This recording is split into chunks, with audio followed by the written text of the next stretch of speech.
Marami ang naantig sa mensahe ng bibong bata na si Kulot sa comedian celebrity na si Vice Ganda matapos magbigay ng letter sa kanya para sa Valentine's Day. Sa letter na ibinigay ni Kulot, sinabi niyang nagpapasalamat siya sa kanyang meme Vice sa pagpapasikat sa kanya at pagpapadala sa Showtime. Nag-thank you rin siya sa pagpapatira sa kanila sa condo ng naturang host. Humingi rin siya ng tawad sa mga pagkakataong hindi niya ito nayayakap dahil nahihiya siya.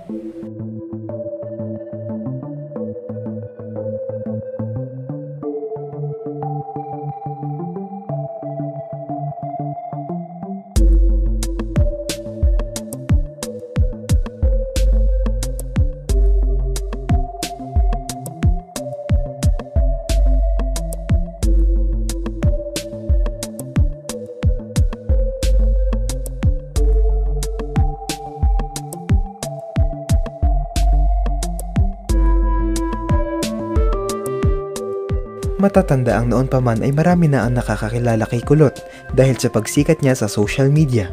Pero noong ipakilala siya sa It's Showtime kasama sila Argus at ibang mga bata, mas lalo itong sumikat at kinagiliwan ng mga netizens. Kaya naman ganoon na lang ang pasasalamat ni Kulot sa programa, laro na kay Vice Ganda na talagang nabigay ng exposure sa kanya at nabigyan ng pagkakataon na maipakilala ang sarili sa publiko.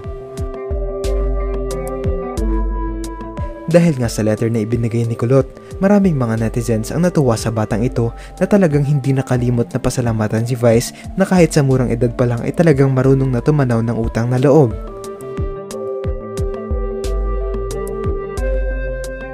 Ano ang masasabi nyo rito?